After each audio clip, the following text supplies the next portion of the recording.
Puji Tuhan, salam semuanya. Berjumpa kembali dalam hadirat Allah yang luar biasa. Malam hari ini kita melanjutkan pelajaran kita tentang seri pertumbuhan rohani.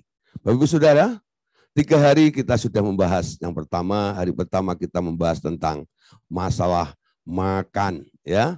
Makanan kita rohani itulah yang menentukan untuk kita bisa bertumbuh, ya. Nah, beralih dari makanan lembek, ya, mulai menyukai makanan yang keras. Yang kedua, sekarang kita memperhatikan ketika benih, yaitu firman atau Tuhan Yesus sendiri hadir, nah sekarang dibutuhkan tanah, ya, benih dan tanah. Tanah itu adalah hati Anda. Saya harap kita semuanya memiliki hati yang keempat.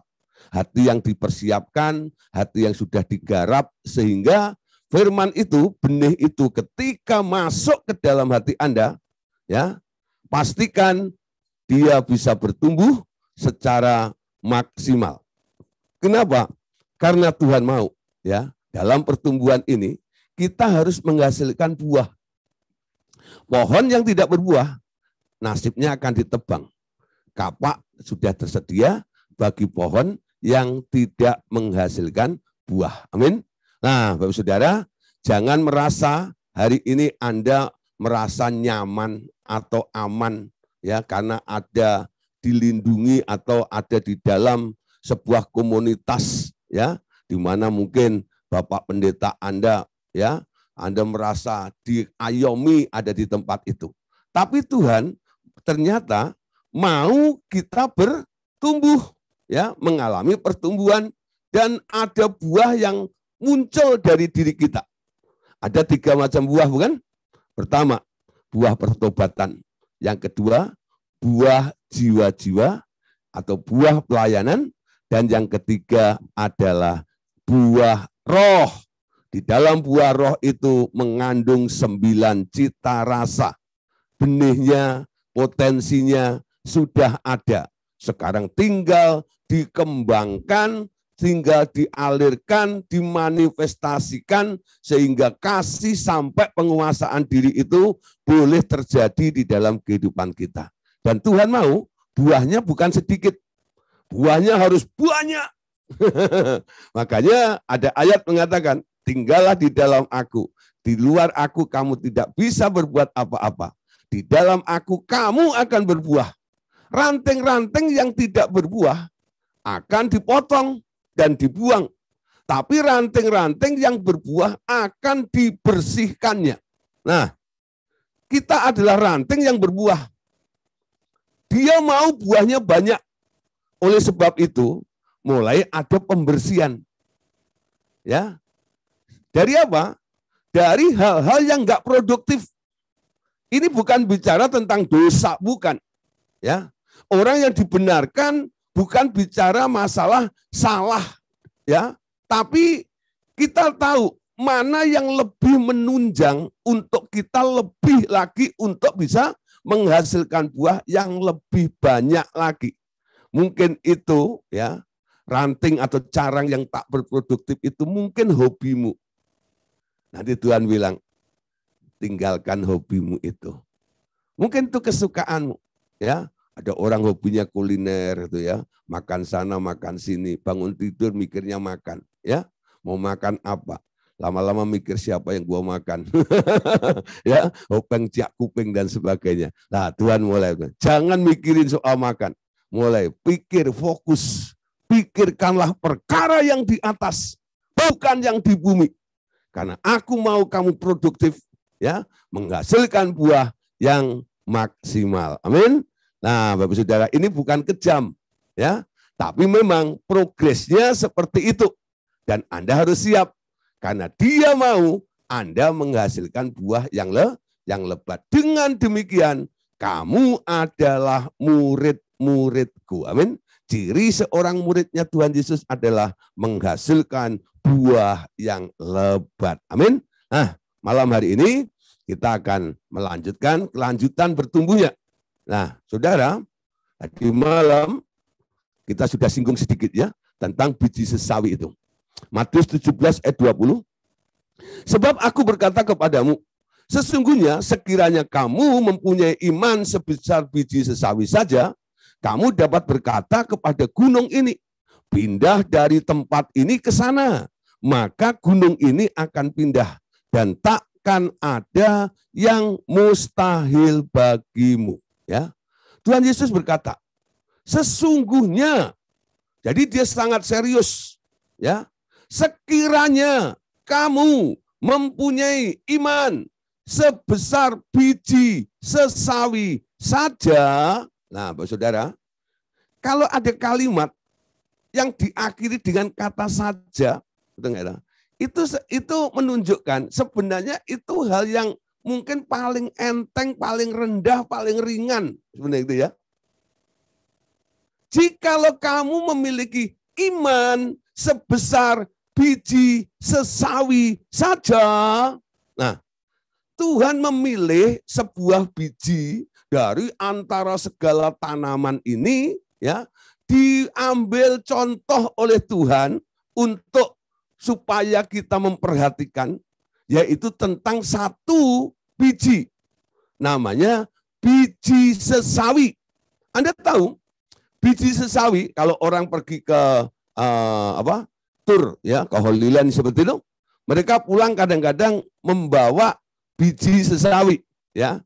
Dia nggak kuat bawa pohonnya. Makanya yang dibawa biji sesawinya. Ada orang yang mencoba menanam di Indonesia, ada yang berhasil, ada yang enggak, ya. Tekstur tanahnya beda. Nah, saudara, kita lihat biji sesawi itu kecil. Ya, paling kecil di antara segala biji di antara tumbuh-tumbuhan di muka bumi ini. Kenapa Tuhan tidak membuat contoh bikin biji alpukat gitu ya, yang gede gitu ya. Atau kelapa, biji kelapa kan gede, betul nggak ya? Kenapa Tuhan bilang biji sesawi saja? Tapi kita lihat apa yang dikatakan Tuhan tadi. Jikalau kamu mempunyai iman sebesar biji sesawi saja, kamu dapat berkata kepada gunung itu, gunungnya kecil atau besar? Gunungnya besar.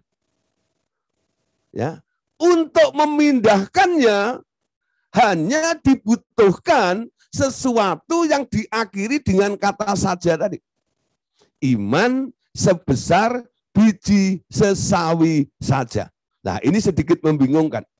Ya, kadang-kadang kita diajar, Bapak Ibu Saudara, kita harus punya iman yang besar. Itu enggak ya? Nah, sekarang untuk memindahkan gunung ini dibutuhkan iman yang besar atau iman yang kecil? Gunungnya besar. Kenapa Tuhan bilang, dengan iman sebesar biji sesawi ini saja, kamu dapat berkata kepada gunung itu, pindah, maka gunung itu akan pindah ke sana. Amin. Nah, iman yang kecil, apakah bisa memindahkan gunung yang besar? Yang setuju angkat tangan. Iman yang kecil apakah bisa memindahkan gunung yang besar? Nah, angkat tangan. Yang tidak bisa, angkat kaki, angkat tangan. Ayo coba ya, karena nggak bisa menjawab ya di Zoom meeting seperti ini. Jadi Bapak Saudara, saya harap nih responnya ya. Sekali lagi pertanyaan saya. Untuk memindahkan gunung yang besar, ya, apakah hanya dengan iman dengan biji sesawi yang kecil itu? Dalam pengertian seperti ini. Ya, gunung itu apakah bisa dipindahkan hanya dengan iman yang kecil saja? Siapa yang percaya iman yang kecil bisa memindahkan gunung yang besar? Nah, 1, 2. Tadi yang angkat tangan sudah turun tangan, ya tahu? Nah, ya angkat tangan. Siapa yang percaya dibutuhkan iman yang besar juga? Nah, ada 2 partai sekarang ya. Nah, besok siapa ini jadi presiden nggak tahu nih. Ada 2 partai ya. Dibutuhkan iman yang besar atau iman yang kecil. Saudara, iman itu harus bertumbuh, betul? Dimulai dari iman sebesar biji sesawi. Hal yang kecil. Ya, sekarang kita lihat dulu ya. Nah, materinya dulu supaya Bapak Saudara ngerti apa yang saya katakan itu ya. Nah, Matius 13 ayat 31 sampai 32. Hal kerajaan surga itu seumpama biji sesawi yang diambil dan ditaburkan orang di ladangnya. Memang biji itu yang paling kecil dari segala jenis benih. Tetapi apabila sudah tumbuh, sesawi itu tetap kecil. Amin. Sesawi itu lebih besar daripada sayuran yang lain, bahkan menjadi pohon sehingga burung-burung di udara datang bersarang pada cabang-cabangnya. Amin. Nah, sekali lagi pertanyaannya. Untuk memindahkan gunung yang besar, apa cukup dengan iman yang kecil?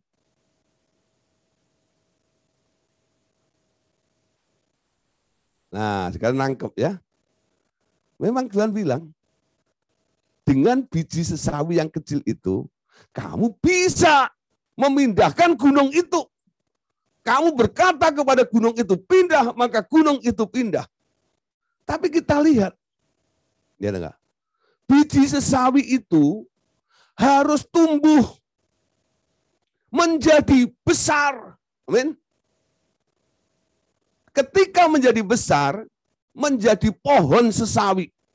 Dulu saya pikir saudara, ya, waktu saya belum mengerti tentang pohon sesawi ini, saya pikir sawi sayur itu loh. Ya, kalau cah sayur itu pakai sawi itu ya. Bukan saudara, ya. Bukan itu, ya. Lah di sini saya bantu dengan gambar ini ya. Tadi ada ya gambarnya ini, mana Dik? Nah, ini ya. Ini pohonnya, saudara. Ya, benihnya yang ada di tangan ini. Pohonnya gede. Sehingga burung-burung bisa pada berlindung di pohon ini, saudara. Ya, ngerti ya, bijinya kecil. Tapi ketika dia tumbuh, dia akan menjadi pohon yang besar. Amin. Menjadi pohon yang besar. Ya. Jadi, menurut Anda apa sekarang yang dimaksud oleh iman sebiji sesawi ini? Yaitu benih iman yang hidup. Benih iman yang hidup yang dapat bertumbuh menjadi besar. Amin. Lihatin ya, dari benih yang kecil itu ternyata ketika ditanam bisa jadi pohon yang besar. Apa itu artinya? Biji sesawi yang kecil itu apa sih? Apa coba saudara? Biji sesawi itu cuma satu. Kalau Anda baca biografi atau buku-bukunya Smith Wigglesworth, saudara, ya, setiap dia bikin KKR, bikin acara-acara ibadah, seminar ataupun kesembuhan ilahi, judulnya cuma satu.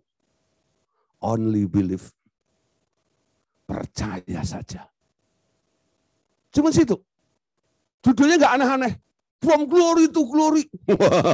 Yang aneh-aneh macam gitu ya. Judulnya cuma satu. Percaya saja. Percaya saja. Percaya saja. Percaya pasti kita menang. Amin. Nah, itu lagi Pantekosta kuno dulu. Ketika saya masih sekolah minggu. Ya. Lagunya seperti itu. Wah, semangat Pantekosta. Ya, tapi sayangnya orang-orang yang menyanyi kala itu termasuk saya tidak mengerti tentang arti namanya percaya saja. Ya, lagunya percaya saja, tapi kalau punya masalah matanya cari yang lain, mikir sendiri. Ya, only believe. Ya, percaya saja. Amin. Itu iman sebesar biji sesawi. Mempercayai apa yang dikatakan Tuhan. Jadi coba saudara, ketika Anda mengalami sebuah masalah yang disebut gunung itu, Anda harus menemukan benih yang namanya iman sebesar biji sesawi. Yaitu only believe. Percaya saja. Percaya apa? Ketika Anda punya masalah, Anda datang kepada Tuhan, Anda tanya kepada Tuhan, lalu Tuhan berkata, begini, begitu. Nah, apa yang dikatakan Tuhan tentang masalahmu itu, Anda percaya. Di dalam Tuhan ada mujizat. Di dalam Tuhan ada kesembuhan. Di dalam Tuhan ada terobosan. Amin. Percayai saja. Tuhan, dengar, dapatkan dulu. Ya, iman itu timbul dari pendengaran dan pendengaran oleh firman Kristus. Firman Kristus itu artinya rema. Amin. Anda nggak bisa comot ayat yang ada di dalam Alkitab. Alkitabmu itu kalau hanya Anda comot itu namanya logos. Logos itu nggak bisa disebut iman sebesar biji sesawi. Kecuali Roh Kudus yang menunjuk logos itu dan diubah menjadi firman Kristus atau rema. Amin. Nah, PR semuanya. Ya. Supaya apa? Supaya Anda bisa mengangkat gunung itu. Ya. Nah, mulai belajar sekarang. Temukan iman sebesar biji sesawi. Memang biji itu paling kecil dari antara segala biji yang ada di muka bumi ini. Tapi biji ini punya potensi untuk bertumbuh menjadi besar. Ketika sudah menjadi besar, pohonnya bisa menjadi perlindungan bagi burung-burung yang bersarang di situ. Amin.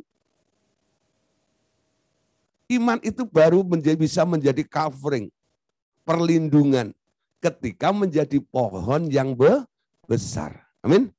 Nah, sekarang kita lihat, ya, kita harus bisa bertumbuh juga sampai ke situ.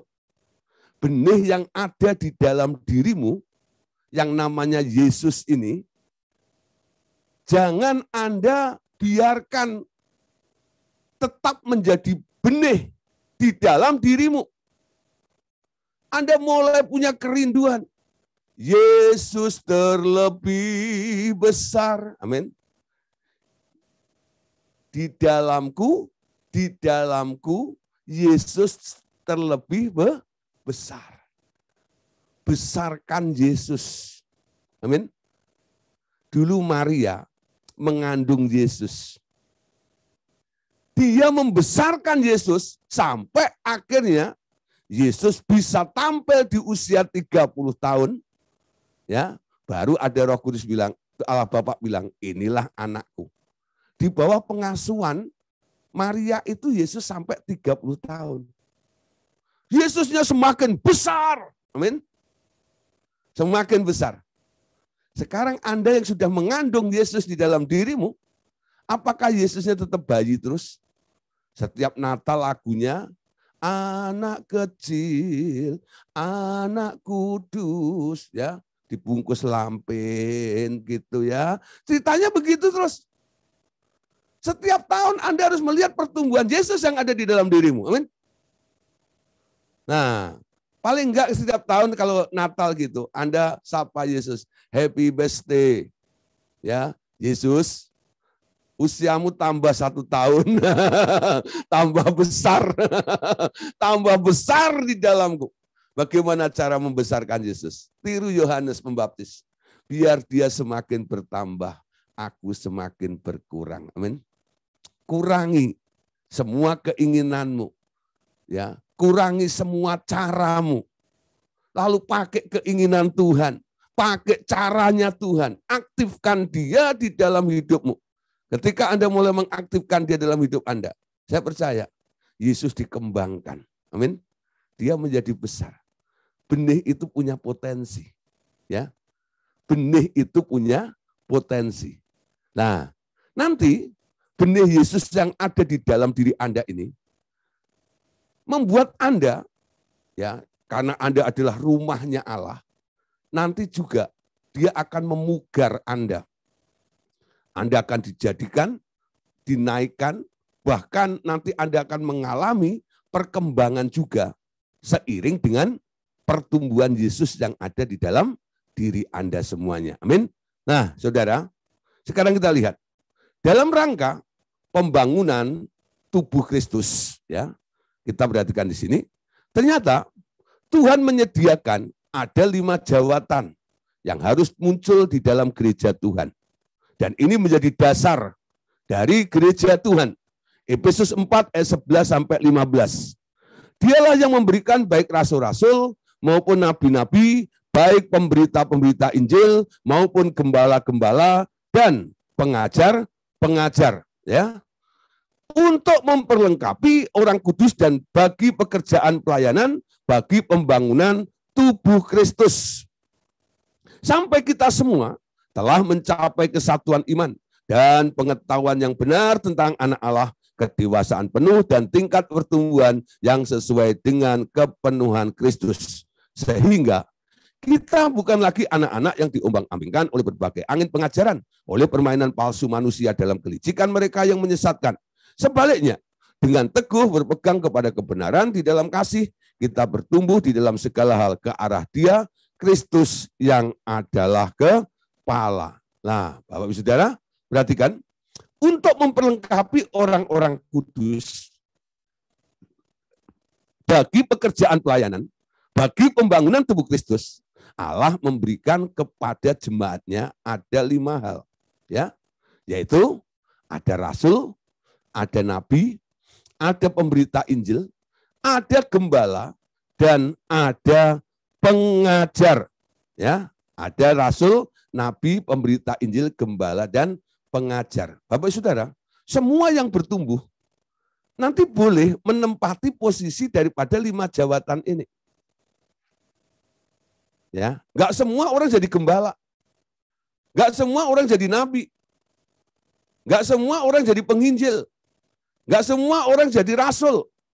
Enggak semua orang jadi pengajar. Jangan Anda karena pengen aja. Mungkin karena Anda melihat saya mengajar seperti ini. Lalu Anda pengen aja. Aku mau jadi pengajar kayak Pak Gideon. Dulu saya berpikir seperti itu.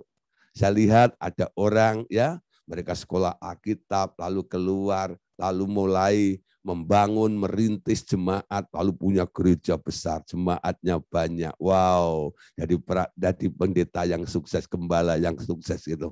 Lalu saya mulai pengen juga. Aku mau dong. Ya, lalu benar, ya kan? Keluar sekolah Alkitab, lalu mulai membangun, merintis jemaat. Ya, seolah-olah saya mau, ya, mau jadi seorang gembala di situ. Ternyata panggilan saya bukan seorang gembala. Panggilan saya seorang pengajar. Gak heran Tuhan giring saya. Ya. Saya digiring untuk pergi ke Jakarta, ya. Nah, di Jakarta pun masih diseleksi karena ada 3 persekutuan pada waktu itu yang sudah saya bergabung dengan 3 persekutuan ini, Tuhan pilih 1, ya. Lalu saya ditaruh oleh Tuhan di Revival Total Ministry ini. Disinilah memang kami dididik oleh seorang preacher teacher, ya, Pak Andreas itu. Nah, jadi saya akhirnya menjadi seorang pengajar. Saya ngerti panggilan saya. Saya seorang pengajar, saya bukan seorang gembala. Ya, nah mungkin Bapak Ibu Saudara yang di sini ada yang Tuhan panggil jadi gembala, ada yang dipanggil jadi rasul, ada yang dipanggil jadi penginjil, ada yang dipanggil jadi satu apa lagi? Nabi. Ya, nah sekarang temukan panggilan itu, jangan milih sendiri. Orang yang salah dalam panggilannya nanti merasa ada beban, ya, beban dalam pelayanan itu. Walaupun saya sebagai seorang pengajar seperti ini, saudara, ya, itu bukan ringan, ya, tantangannya. Ketika kami mengajarkan sesuatu, pasti ada pro kontra, ya, dibilang sesat, wah itu makanan harian, dicurigain ini, ya, didebat ini. Di ini dan itu, aduh saudara itu, ya, babak belur ada. Memang secara ini, ya, secara mental sepertinya kami dipojokkan seperti itu, ya. Orang kadang melihat saya kasihan banget nih, gitu ya.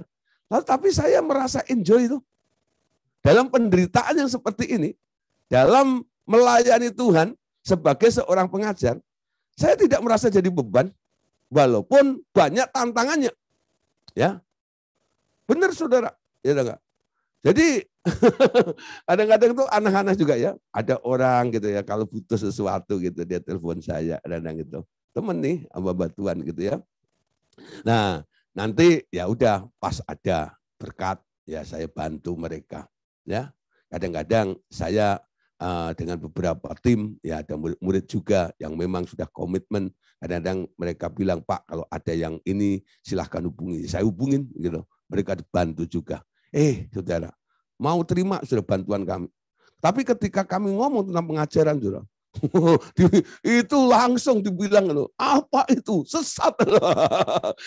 Duitnya nggak sesat. Pengajarannya sesat. Rasanya, aduh gitu. Tapi ya sudah, saya lakukan dengan sukacita aja. Amin. Nah, saudara, jadi tempatkan diri Anda di tempat yang tepat dalam panggilan ini. Kalau enggak Anda stres, mati muda. Ada orang yang dipanggil sebagai penginjil dan dia sudah begitu luar biasa ya penginjilannya ya, dia orang penginjil. Suatu kali dia buka gereja besar, saudara. Ya, saya nggak sebut gerejanya. Mati muda, saudara. Karena apa? Panggilannya bukan gembala. Ketika dia jadi gembala, stres, saudara.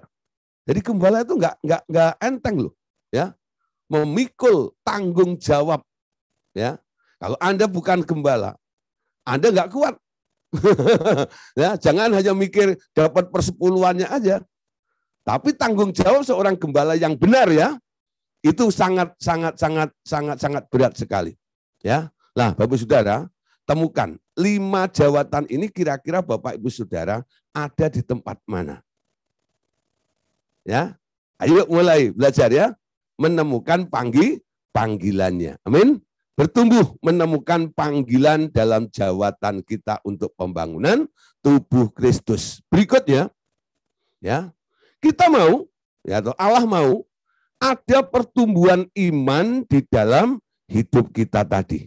Nah, Bapak Saudara, kenapa iman? Karena iman adalah dasar untuk menerima segala sesuatu. Seperti yang dijanjikan Allah melalui firman-Nya. Baik itu keselamatan, maupun banyak hal lain lagi setelah seorang diselamatkan, mungkin itu berkat-berkatnya, kesembuhan untuk penyakit, kuasa rohani, karunia-karunia Roh Kudus, juga karakter dan kemuliaannya. Jadi saudara, iman itu harus ditumbuhkan sampai nanti Anda melihat hasilnya. Ya, hasilnya ada berapa ini? Ya, dengan iman pertama kita diselamatkan. Amin. Sola fide, sola gratia. Kamu diselamatkan oleh karena iman, bukan karena hasil usahamu. Amin. Berkat juga begitu. Ya, berkat Tuhanlah yang menjadikan kaya, susah payah tidak menambahinya. Kesembuhan, oleh bilur-bilurnya kamu sudah sembuh, bukan akan sembuh. Amin. Nah, bertumbuh juga dalam kuasa rohani. Kamu akan menerima kuasa kalau Roh Kudus turun ke atas kamu, ya, kuasa rohani, sehingga kamu bisa melakukan, mendemonstrasikan banyak hal ya dari kuasa rohani ini. Bertumbuh juga saudara dengan iman, Anda menerima namanya karunia-karunia Roh Kudus Allah. Berikutnya, saudara, dengan iman juga Anda bisa mengubah karakter di dalam hidup Anda. Ya. Nah, karakter Anda akan diganti dengan karakternya Kristus. Ini hanya didapatkan dengan iman. Yang terakhir, saudara, yaitu iman Anda akan membawa Anda kepada kemuliaannya. Amin. Mari kita bahas satu persatu ya tentang iman ini. Dimulai dari Roma 3 ayat 28. Karena kami yakin bahwa manusia dibenarkan karena iman dan bukan karena ia melakukan hukum Taurat. Amin. Nah, Bapak Saudara, sekarang kita harus paham, Anda itu pengikut Kristus, bukan pengikut yang lain. Kalau pengikut yang lain selalu membanggakan perbuatan baiknya. Ya, dia merasa kalau berbuat baik nanti akan diselamatkan. Memang pada akhir zaman nanti akan ada buku namanya buku perbuatan baik dan jahat. Ya, Nah, tapi saudara, itu hanya untuk kelompok kambing domba. Tapi di zaman anugerah ini, saudara, ini tidak bisa. Di zaman anugerah ini Anda hanya diselamatkan karena Anda percaya kepada Tuhan. Amin. Tapi nanti di akhir zaman itu ada buku itu dibuka. Karena engkau berbuat baik, menolong saudara-saudaraku, dia diselamatkan karena perbuatannya. Tapi bukan untuk Anda dan saya saat ini. Itu ya, Anda saya bisa menjawab nih. Kalau ada orang tanya tentang buku perbuatan baik dan jahat yang menyelamatkan. Memang itu ada. Tapi untuk orang-orang nanti yang ketinggalan. Ketika orang-orang Yahudi itu dikejar antikris, mereka nanti menolong orang-orang Yahudi saudaranya Yesus itu, nah itu diperhitungkan oleh Allah. Amin. Tapi untuk masa anugerah ini, Anda diselamatkan hanya oleh iman. Amin. Jadi untuk kita yang berlaku adalah imanmu yang menyelamatkan kamu. Amin. Bukan perbuatanmu. Oke? Saya paham ya? Nanti ditanyakan saja kalau ada yang masih belum mengerti pada sesi tanya jawab dan diskusi nanti. Ya. Nah, Roma 3:28 katakan, karena kami yakin bahwa manusia dibenarkan karena iman dan bukan karena melakukan hukum Taurat. Amin. Nah, ini tentang keselamatan. Yang kedua, ya, Matius 9:22. Tetapi Yesus berpaling dan memandang dia serta berkata, teguhkanlah hatimu, hai anakku, imanmu telah menyelamatkan engkau. Maka sejak saat itu, sembuhlah perempuan itu. Bapak Saudara, ini adalah perempuan yang pendarahan itu ya. Nah, menjamah jubah Yesus. Asal aku jamah jubah itu. Begitu juga dengan Bapak Ibu Saudara, kabar baiknya malam hari ini. Anda harus bertumbuh.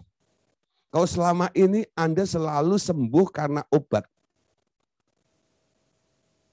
Waktu Anda sakit, lalu Anda mengandalkan dokter. Mengandalkan rumah sakit dan jadi langganan apotek. Malam hari ini, Anda sebagai anak Allah harus mulai bertumbuh. Lepas dari obat, tidak bergantung dengan rumah sakit, tidak bergantung dengan dokter, walaupun di sini ada dokter juga. Nah, ya. Tapi saudara, mulai. Nah, orang beriman itu sebenarnya nggak butuh dokter. Dokter itu untuk orang-orang yang nggak punya iman, yang imannya kurang. Tapi yang imannya sudah bertumbuh, dia lepas dari ketergantungan dengan dokter, dia nggak butuh dokter. Amin. Saya bukan menghina dokter, tidak. Tapi memang ini ya kenyataannya seperti itu. Ketika imanmu bertumbuh, Anda tidak butuh dokter, Anda tidak butuh rumah sakit, betul? Anda tidak butuh obat. Untuk keluar dari persoalanmu yang namanya sakit itu, cuma satu, only believe, ya. Percaya saja. Ya, kalau dulu oleh bulir-bulirnya aku sembuh, sekarang berubah oleh bilur-bilurnya aku sembuh. Amin. Nah, bertumbuh. Tapi saya tidak memaksa Bapak Ibu Saudara. Ketika Anda sudah bertumbuh, otomatis Anda tidak perlu obat lagi. Amin. Karena Anda sudah bisa sembuh dengan iman. Tapi orang yang belum punya iman, mereka harus ke rumah sakit. Mereka harus konsultasi dokter. Mereka harus minum obat. Kenapa? Belum punya iman. Tapi kalau sudah punya iman, Anda boleh tinggalkan. Jadi Bapak Saudara, walaupun Anda mungkin sudah imanmu tinggi, Anda nggak boleh terapkan itu untuk orang lain yang imannya belum tinggi.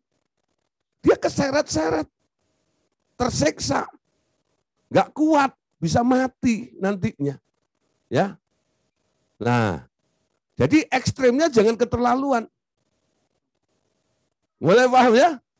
Tumbuhkan iman Anda sampai Anda menang dari penyakit. Imanmu di atas obat, imanmu di atas dokter, imanmu di atas rumah sakit. Ya. Nah, satu kali saudara, ada teman saya ya, dulu pengerja rumah dua segala bangsa. Istrinya mau melahirkan anak anak kedua, kalau nggak salah, anak kedua. Nah, dia dibawa di daerah Pancoran sana. Lah, dokter kandungannya itu di sana itu, dia itu udah terkenal. Pokoknya yang masuk situ sesar semuanya ada gitu ya. Nah, ketika itu ya si dokter ini sudah memutuskan mau disesar gitu. Lah, saya kunjungan ke situ. Ya, ketika lihat saya, saudara, si dokter ini karena Jumat juga di rumah doa segala bangsa, dia itu suka, waduh, bilang gitu. Ini ada pawangnya katanya, gitu. Dia langsung bilang sama suster dulu, nggak sesar, telatenin. Nah, saudara, akhirnya apa? Lahir normal, saudara. Coba saudara, saya nggak kunjungan ke situ gitu, sesar habis dia. Nah, kenapa saudara? Ya, karena dokter ini melihat, ya, waktu itu kami berbicara tentang iman dan banyak mujizat-mujizat yang boleh kami lakukan, ya. Nah, akhirnya melihat kami datang ke situ, yang imannya sudah tumbuh gitu, dia grogi, dia sungkan untuk apa? Memaksa orang sesar seperti itu. Ya, nah akhirnya dia selamat dari sesar, jadi bayarnya nggak mahal. Kalau sesar kan 2 kali lipat, itu enggak ya? Nah, saudara, ini contoh saja. Kalau Anda menang dari situasi, ya, Anda bisa mengalahkan situasi itu, termasuk penyakit. Hei ibu, imanmu telah menyembuhkan engkau. Amin. Nah, sembuh. Telah menyelamatkan engkau, maka sejak saat itu sembuhlah perempuan itu. Nah, terus berikutnya. Matius 7 ayat 20. Nah, ini tadi ya. Ia berkata kepada mereka, karena kamu kurang percaya, sebab aku berkata kepadamu, sesungguhnya sekiranya kamu mempunyai iman sebesar biji sesawi saja, kamu dapat berkata kepada gunung ini, pindah dari tempat ini ke sana, maka gunung ini akan pindah dan tak akan ada yang mustahil bagimu. Amin. Ketika iman itu mulai beroperasi, nggak ada yang mustahil. Semua bisa diubah, semua bisa dipindahkan. Ya. Nah, kenapa? Matius 13:31. Yesus membentangkan suatu perumpamaan lain lagi kepada mereka, katanya, hal kerajaan surga itu seumpama biji sesawi yang diambil dan ditaburkan orang di ladangnya. Ya, memang Matius 13 ayat 32, biji itu yang paling kecil dari segala jenis benih. Tetapi apabila sudah tumbuh, sesawi itu lebih besar daripada sayuran yang lain, bahkan menjadi pohon, sehingga burung-burung di udara datang bersarang pada cabang-cabangnya.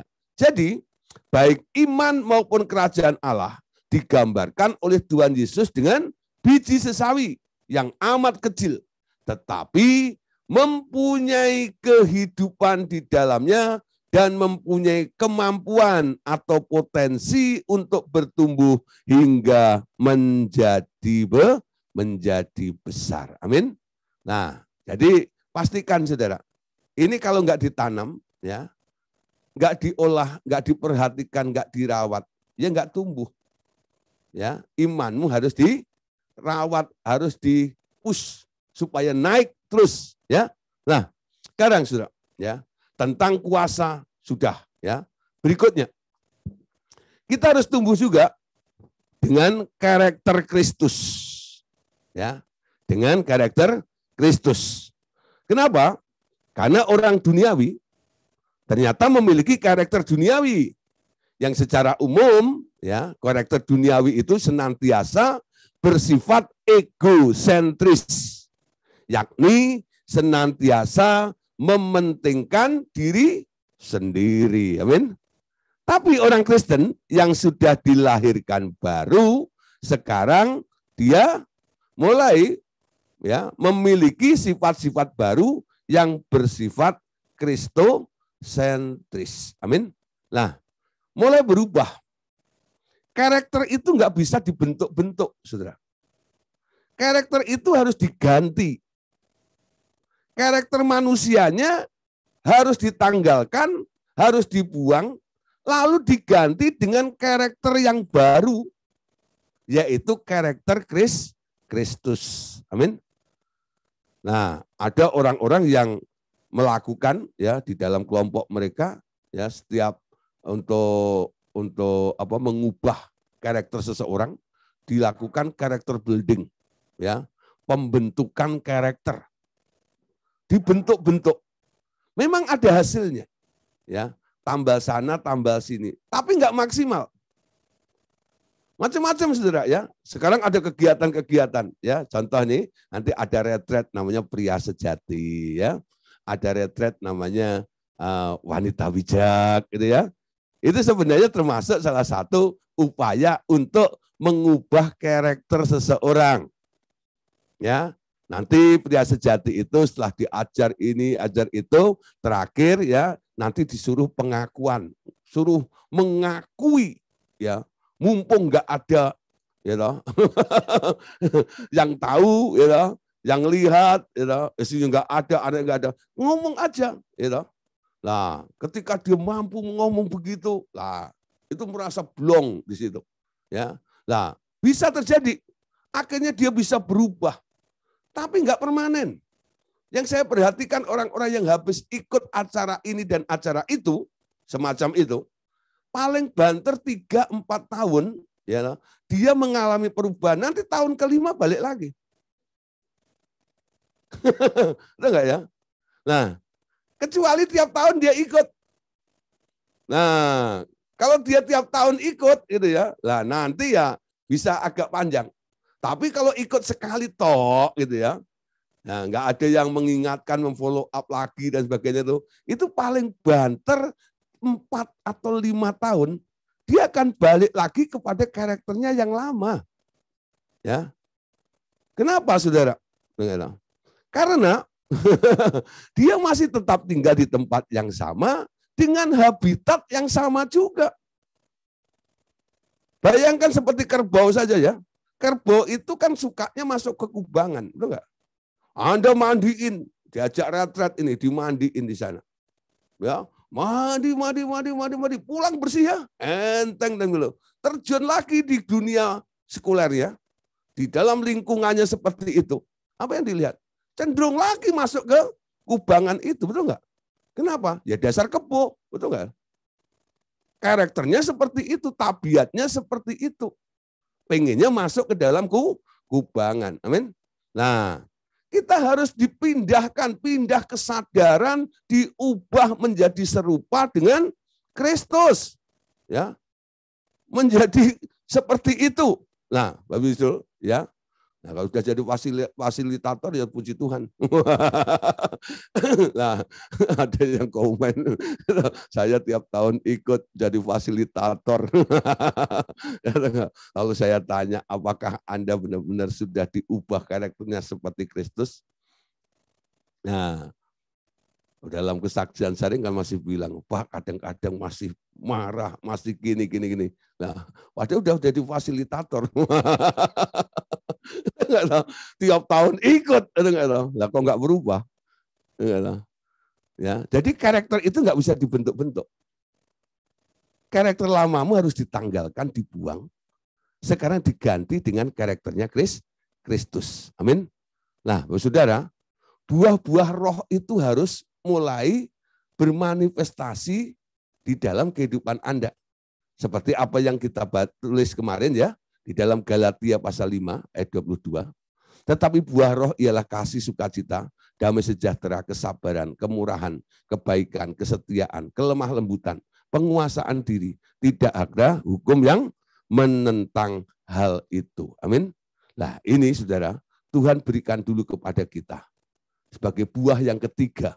Ya, nah ketika Anda sudah mulai bermanifestasi, ya rasa ini sudah mulai muncul dalam kehidupan Anda. Untuk mengubah karakter Anda lebih mudah lagi. Dalam 2 Petrus 1 ayat yang kelima. Petrus mengatakan begini, justru karena itu kamu harus dengan sungguh-sungguh berusaha untuk menambahkan kepada imanmu. Jadi pertama apa? Iman. Dari iman ditambah menjadi kebajikan. Dan kepada kebajikan, pengetahuan. Dan kepada pengetahuan, penguasaan diri. Kepada penguasaan diri, ketekunan. Dan kepada ketekunan ditambah lagi ya menjadi kesalehan. Jadi orang yang beriman ini harus rajin melakukan kebajikan. Ya. Kebajikan tok tanpa pengetahuan nanti Anda akan sering dimanfaatkan orang, betul? Ya. Ada orang-orang baik yang sering dimanfaatkan orang ya. Kenapa? Dia melakukan tanpa pengertian. Ya pokoknya supaya kelihatan baik saja. Ya, nah, ditambah lagi, nanti kalau sudah punya pengalaman sering dimanfaatin orang, nah baru ini ya mulai tumbuh dengan pengetahuan. Nah, pengetahuan kalau itu terus ya, Anda tahu ini tahu itu jadi sombong, Saudara. Orang semakin ngerti ini, semakin ngerti itu, bukan semakin rendah hati. Semakin sombong biasanya. Sombong rohani namanya. Ya, sombong rohani itu alias rohana. Ya. Rohana, itu sombong rohani, ya. Nah, supaya Anda yang berpengetahuan ini tidak jadi sombong, apa yang Anda lakukan? Harus ditambahkan dari pengetahuan kepada penguasaan diri. Walaupun Anda tahu banyak, betul enggak? Tapi Anda bisa menghandle, bisa memanage, bisa mengatur kapan harus disampaikan, kapan ini ya. Enggak, ya kadang-kadang ya dalam diskusi atau apa gitu ya, saya kadang-kadang mendengar gini-gini macam gitu. Satu kali saya diundang, ada pembicara ya di satu persekutuan gitu. Terus karena hari dia orang itu tahu hari tersebut saya tidak ada pelayanan, dia bilang, Pak, daripada di rumah datang dong, gitu. Ya kan teman baik saya datang juga. Saya sering khotbah di situ juga sih, gitu ya. Saya datang situ. Ternyata saudara, hari itu dia khotbahnya agak melenceng, ya ngomong apa gitu loh, ya bahwa keselamatan itu tidak hanya dari Tuhan tok atau begitu. Sampai terjadi heboh yang segala macam gitu, ya. Nah, saya diem aja gitu ya. Sampai akhirnya si orang bilang, Pak Gideon, Pak Gideon komentar dong. Tapi saudara, ketika saya mau komentar, ada yang mencegah. Dan lucunya gini, Allah itu kadang-kadang ada humorisnya. Sesama biskota dilarang saling mendahului. Betul, itu pendeta gitu. Kalau saya lawan gitu, itu pendeta sama pendeta berantem bukan? Ya. Nah, siapa yang benar? Gak ada yang benar. Maksud saya meluruskan, tapi saya nggak benar. Saya harus berdoa untuk pendeta itu. Bukan mengcounter, memalukan di depan jemaat, bukan.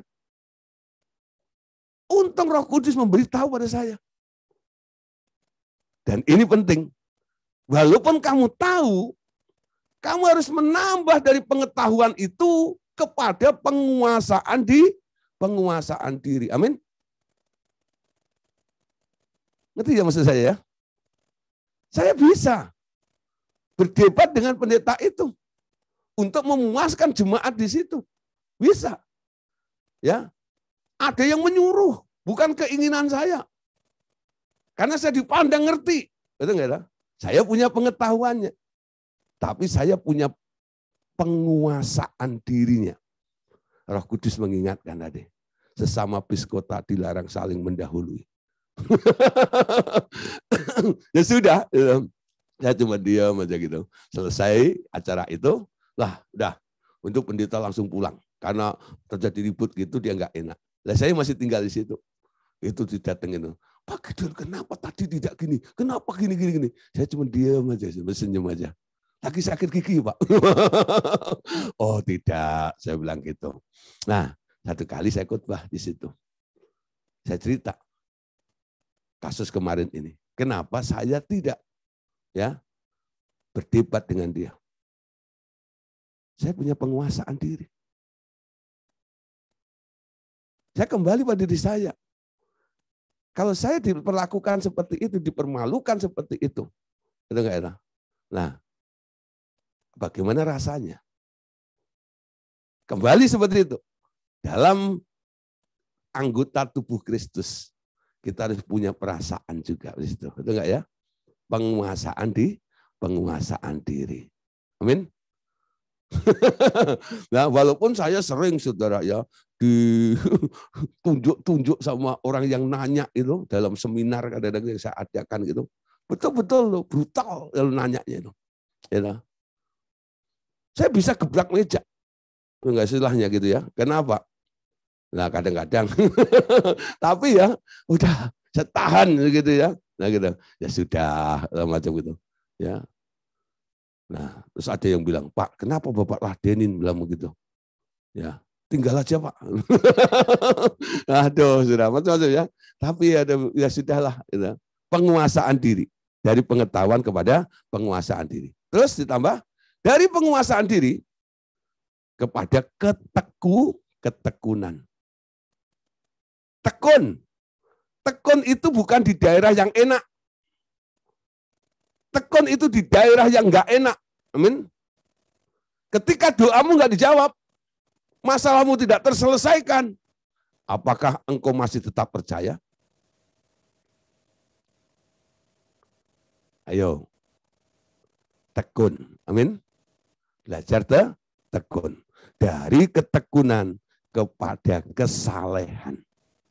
Jadi untuk jadi orang saleh itu harus melalui tahapan kebajikan, pengetahuan, penguasaan diri, ketekunan baru saleh. Amin. Banyak orang kadang-kadang lahir aja sudah jadi soleh. Betul nggak ya? Kenapa? Cuma bapak ini kasih nama soleh. Soleh, solehah. Tapi nggak melalui kebajikan, pengetahuan, penguasaan diri dan ketekunan. Ya, nah ini tahapan saudara. Nggak langsung bilang, ih ini orang soleh. Anda lihat, Ayub itu disebut saleh, itu nggak ya? Dia tekun bukan? Tekun. Diuji, muncul itu, ada ketekunannya. Walaupun masih ada ngomelnya juga, itu nggak ya? Tapi dia tekun juga. Nggak heran, Alkitab bilang, Ayub itu saleh. Sudah lewat daerah namanya ketekunan ini.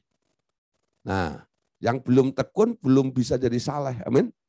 Walaupun namanya soleh, ya. Nah, saudara, ditambah, amin. Nah, seterusnya, saudara, kita mulai bertumbuh juga dalam hubungan dengan anggota sesama tubuh Kristus. Roma 12 ayat 13. Bantulah dalam kekurangan orang-orang kudus dan usahakanlah dirimu selalu memberi tumpangan. Amin. Membantu, memberi tumpangan. Ya. Jadi mulai ini, jadikan Anda ini, hidup Anda ini rumah singgah. Bagi yang berlelah.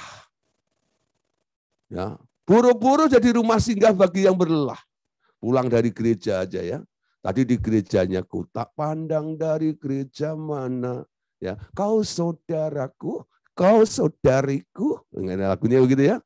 Oh ya, dalam Kristus kita bersaudara. Oh, luar biasa ya. Keluar nih gereja. Ya, ada tetangganya. Padahal arahnya sama. Ini naik mobil, tetangganya jalan kaki. Cuman klakson doang. Dah. Kenapa sih kok nggak nanya aja, ya? Langsung pulang ya. Gue kayak gini, bisa bareng nggak? Gitu. Nah, beri tumpangan, paling tidak seperti itu. Iya enggak ya? Nah, kalau Tuhan berikan Anda mungkin rumah yang luas, kamar Anda banyak, Nah, kalau ada orang mungkin ya lari ke mana gitu, terus dia ya sudah, walaupun ada hotel sekarang, silahkan mampir. Nah, beri tumpangan, belajar murah hati sampai di situ ini. Ya, 2 Korintus pasal 13 ayat 11. Bertumbuh terus sampai pada satu titik. Akhirnya saudara-saudaraku, bersukacitalah, usahakanlah dirimu supaya sempurna. Terimalah segala nasihatku, sehati sepikirlah kamu, dan hiduplah dalam damai sejahtera. Maka Allah sumber kasih dan damai sejahtera akan menyertai kamu. Amin. Luar biasa ya.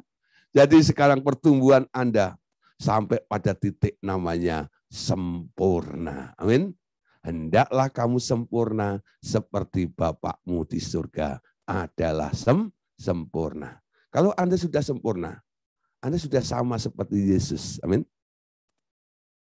Sempurna. Amin. Sempurna. Bisa nggak Anda sempurna? Bisa. Kapan? Sedang menuju ke kesempurnaan. Amin. Pastikan Anda sedang berjalan pada titik namanya kesempurnaan. Target Anda adalah menjadi sempurna. Ku mau sepertimu Yesus, disempurnakan selalu. Amin. Targetnya coba. Jangan yang lain. Target saya dalam pengiringan akan Tuhan ini, saya mau jadi sempurna. Kalau Anda masih punya target yang lain, tinggalkan target itu. Saya ikut Tuhan, saya mau kaya. Saya ikut Tuhan, saya mau sembuh. Saya ikut Tuhan, saya mau bahagia. Nah, tinggalkan. Ganti satu tujuan saja. Saya ikut Tuhan. Saya mengiring Tuhan.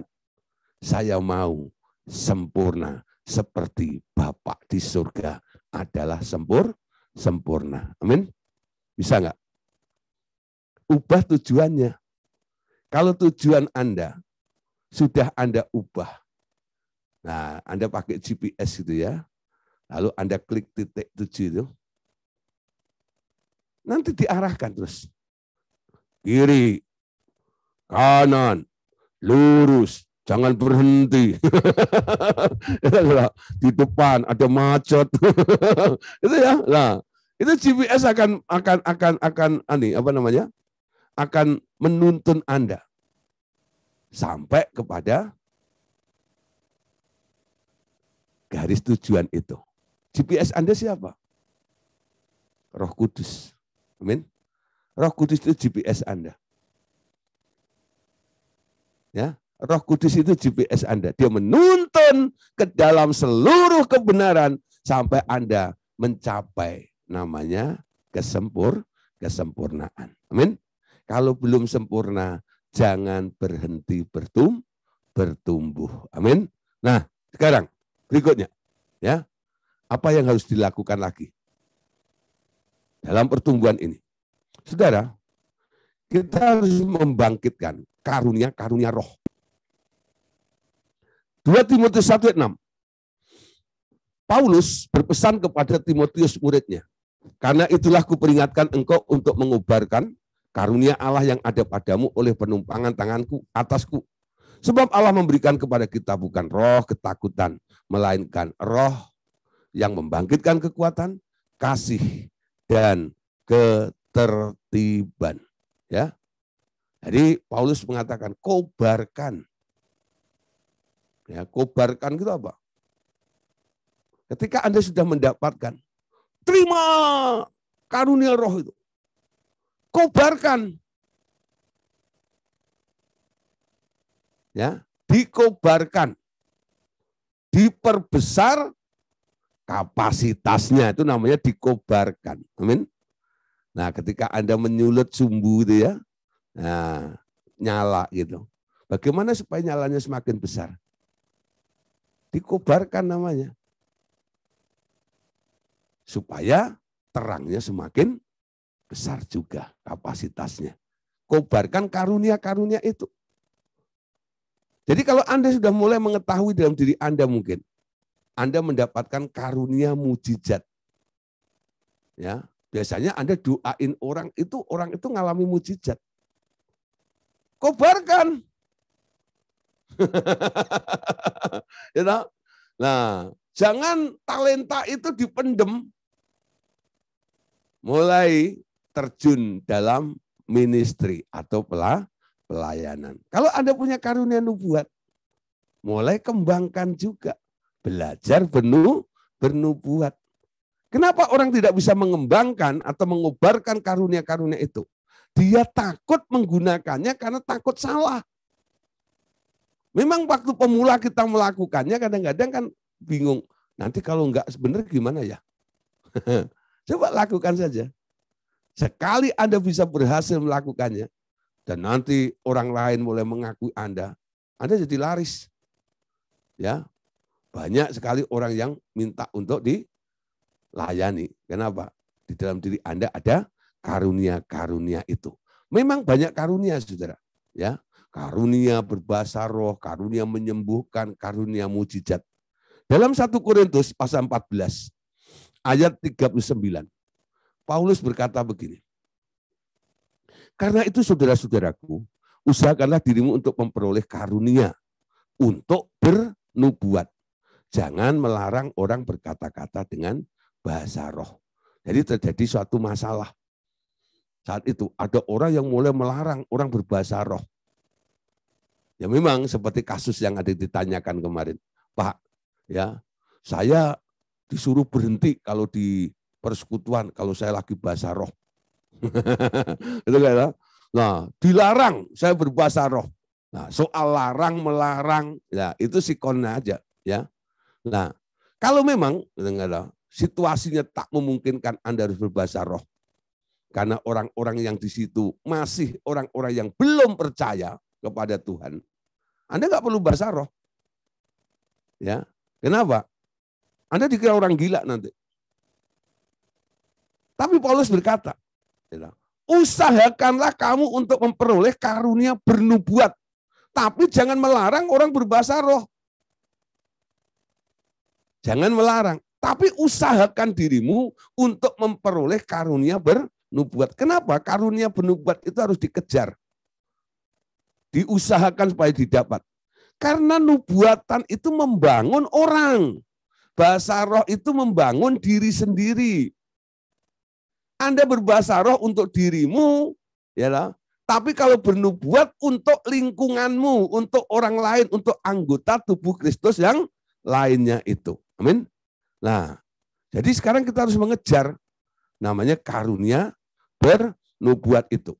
Paulus menegaskan di dalam 1 Korintus 14 ayat yang pertama dia. Kejarlah kasih itu dan usahakanlah dirimu memperoleh karunia-karunia roh, terutama karunia untuk bernubuat. Ya, ada kasih, karunia yang lain, tapi kejar juga nih karunia untuk bernubuat. Amin. Nah, saudara mulai belajar bernubuat. Sebelum Anda bernubuat untuk orang lain, Anda boleh bernubuat untuk diri Anda sendiri. Bernubuat itu sebenarnya apa? Bernubuat itu adalah Anda menjadi perpanjangan mulutnya Tuhan. Allah menyatakan sesuatu tentang orang itu. Dia memberitahu Anda, lalu Anda menyampaikannya. Itu namanya nubuat. Paham maksud saya ya? Nubuat itu dihasilkan atau sumbernya dari Allah. Allah mau bicara terhadap orang itu, dia pakai mulut Anda untuk mengatakannya kepada orang itu.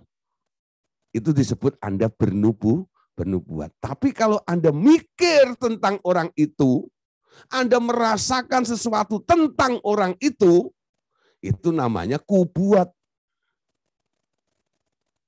Ya. Kubuat buat lu. Lu buat, buat lu, ada nggak ya? Nah, nubuat itu sumbernya dari Tuhan. Ketika Tuhan ngomong tentang orang itu, Anda sampaikan. Semakin Anda membuka diri untuk dipakai menjadi perpanjangan mulutnya Allah, Anda akan semakin sering bernubuat. Bukan Anda pengen terus bernubuat, tidak. Tuhan sering pakai Anda. Gitu loh. Ya, jadi Anda harus connect. Ketika menghadapi seseorang, jangan mikir tentang orang itu. Kalau seorang bernubuat karena mikir tentang orang itu bukan nubuat, ku buat tadi itu. Ya, ku buat lu tadi.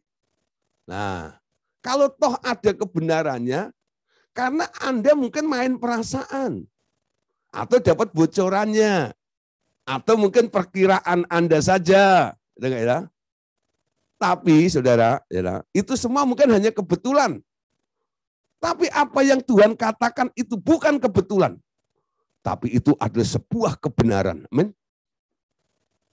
Beda, saudara. Kebetulan karena perasaan, karena Anda berpikir, dan sebuah kebenaran yang disingkapkan, diungkap oleh Allah. Itu hal yang berbeda. Ya, seorang nabi harus punya hubungan dengan Tuhan. Orang yang suka bernubuat tapi dia nggak punya hubungan dengan Tuhan, sumbernya dari mana? Nah, ada satu ya ayat mengatakan gini, dari semua jawatan-jawatan ini, yang Tuhan bilang, ujilah segala nubuatan. Itu enggak? Jadi kalau dia bernubuat, Anda bernubuat, diuji jangan marah. Jangan ngancem-ngancem. Lu enggak percaya, kualat nanti. Ya, ada nabi begitu, saudara. Jangan-jangan nabi bir lu itu. Ada nabi begitu ya. Jadi dia bernubuat nih. Lalu diuji nubuatannya. Dia nggak terima. Alkitab bilang ujilah. Nggak apa-apa. Ya lah. Kalau memang sumbernya dari Tuhan, yang tanggung jawab ya Tuhan. Amin. Kalau itu sumbernya dari dirimu, ya tanggung sendiri. Ujilah segala nubuatan. Jadi seorang nabi harus punya hubungan dengan Tuhan. Supaya apa? Dia selalu mendapat inspirasi dari dia. Amin. Penting ya. Kejar nubuatan itu. Nah, next ya, berikutnya. Kita selesaikan ya malam hari ini.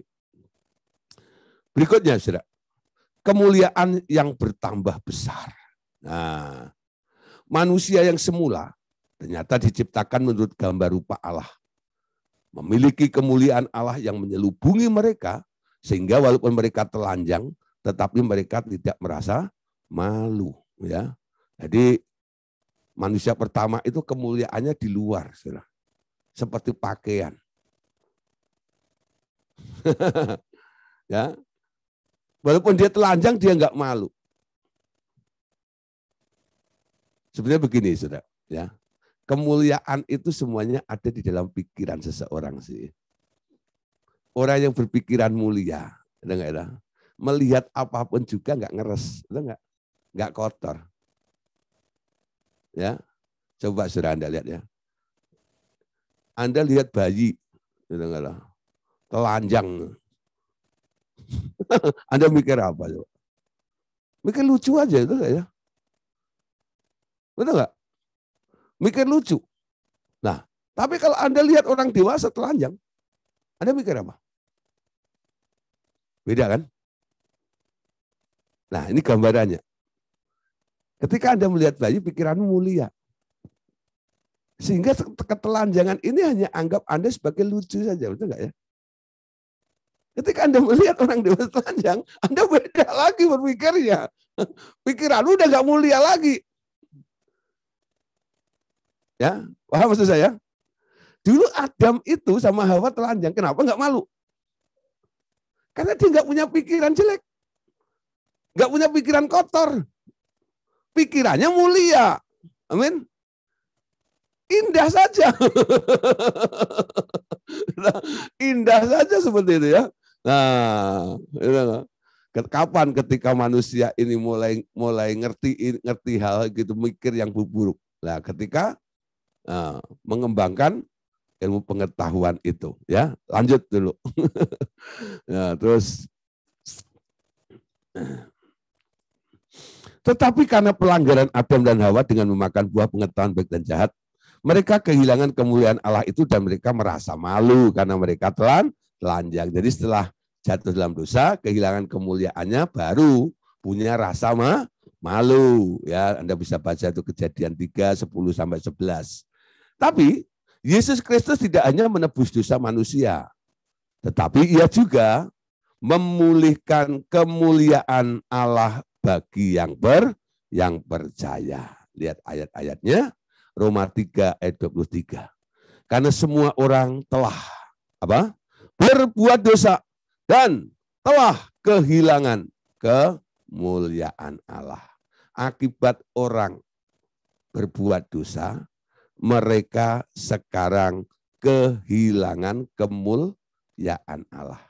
Dosa membuat kemuliaan Allah hilang dari diri Anda. Sekarang Tuhan Yesus menebus Bapak Ibu Saudara. Dia mau Anda pulih, bertumbuh dalam kemuliaan yang semakin besar. Ini yang disebut from glory to glory, itu sebenarnya dari sini ini. Ketika Anda ditebus oleh Tuhan, dibuang dosamu, dosalah yang membuat manusia jadi hina. Ketika dosa itu dibuang, status hinamu hilang. Ketika status hinamu hilang, sekarang yang ada apa? Mulia. Amin. Tapi mulia yang baru dasar. Start awal, nol. Tapi Anda sudah tinggal di daerah. Namanya mulia. Tidak tinggal di daerah dosa. Karena Anda ditebus. Amin. Dari kemuliaan. Nah, kemuliaan itu seperti daerah. Ketika Anda masuk daerah kemuliaan ini, Anda terus melangkah maju, masuk lebih dalam lagi. Dari kemuliaan kepada kemuliaan namanya. Kalau Anda masuk ke satu wilayah, biasanya ada gapurannya ya. Selamat datang di kota Kudus, Bapak gitu. Ya. Seperti saya mau ke Jepara, ya. Nah, selamat datang di kota Kudus. Nah, udah masuk kota Kudus. Ya. Semakin masuk, ketemu soto Kudus saya. Ketemu jenang Kudus, ketemu dodol Kudus. Ya, ternyata di situ banyak Kudus. Kenapa? Buatan orang Kudus semuanya. Betul enggak? Nah, kalau saya masuk kota Madiun, ya, udah lewat Magetan, masuk Madiun. Ya, sampai di Madiun, mau sepati itu, Madiun, lah ada masuk ke Madiun. Saya ketemu Brem Madiun, nah, ya, Brem Suling Madiun, nah itu khasnya Madiun. Nasi pecel Madiun.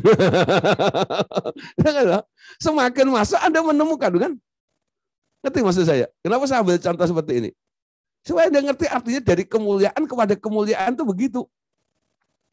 Anda memasuki gerbang, namanya kemuliaan. Terus masuk ke dalam. Nanti Anda menemukan suasana, sesuatu, terus diperbaharui. Semakin mulia, dari cara memandang yang mulia, dari cara berpikir yang mulia, dari cara berkata-kata yang mulia, dari cara mendengar yang mulia. Itu adanya di kota mulia itu. Amin. Nah, tapi jangan masuk hotel mulia. Yang ada beda di sana.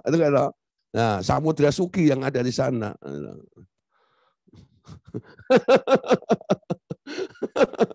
Nah, kemuliaan Tuhan. Amin. Nah, masuk dalam daerah kemuliaan. Ya. Nah, terus Yohanes 17 ayat 22. Nah, ini startnya di sini nih. Dan aku telah memberikan kepada mereka kemuliaan yang engkau berikan kepadaku supaya mereka menjadi satu sama seperti kita adalah satu. Amin. Ketika Anda ditebus oleh Tuhan Yesus, Anda adalah orang mulia. Kenapa? Kemuliaan itu telah diberikan kepada Anda. Sekarang terima dengan iman.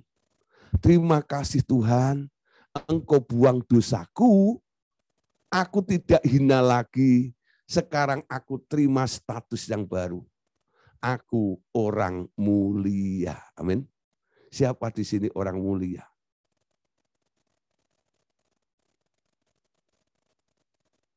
Jangan lihat perbuatanmu dulu, jangan lihat omonganmu dulu, jangan lihat pikiranmu dulu.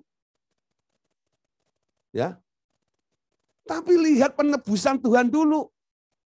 Aku telah memberikan kemuliaan yang kau berikan kepadaku itu kepada mereka supaya mereka menjadi sama seperti kita, satu adanya. Amin.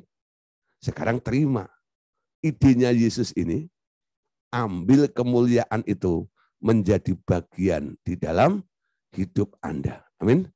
Nah, saudara, mulai belajar di sini. Mulai dari pemberian Tuhan. Anda mulia karena dijadikan mulia oleh Tuhan. Amin. Nah, ayat penutup hari ini. Roma 2, ayat 6 sampai yang ke-9. Ia akan membalas setiap orang menurut perbuatannya, yaitu hidup kekal kepada mereka yang dengan tekun berbuat baik, mencari kemuliaan. Berbuat baik, ya, dengar dari Tuhan, mencari kemuliaan, kehormatan, dan ketidakbinasaan. Tetapi murka dan geram kepada mereka yang mencari kepentingan sendiri, yang tidak taat kepada kebenaran, melainkan taat kepada kelaliman, penderitaan, dan kesengsaraan akan menimpa setiap orang yang hidup yang berbuat jahat. Pertama-tama orang Yahudi dan orang Yunani. Tetapi kemuliaan, kehormatan, dan damai sejahtera akan diperoleh semua orang yang berbuat baik. Pertama-tama orang Yahudi dan juga orang Yunani. Amin. Nah, Bapak Saudara, puji Tuhan ya. Malam hari ini ya, kita sudah selesaikan tentang pertumbuhan rohani. 4 sesi. Ya. Perhatikan makannya, perhatikan hatimu sebagai tanah. Ya, pastikan menjadi tanah yang keempat, yang subur, ya, nggak ada hambatan. Lalu mulai hasilkan buah yang banyak, ya, lalu bertumbuh kepada perkara-perkara yang lain sampai pada tingkat kemuliaan, menjadi sempurna, menjadi mulia sama seperti Dia. Amin. Tuhan Yesus memberkati. Amin.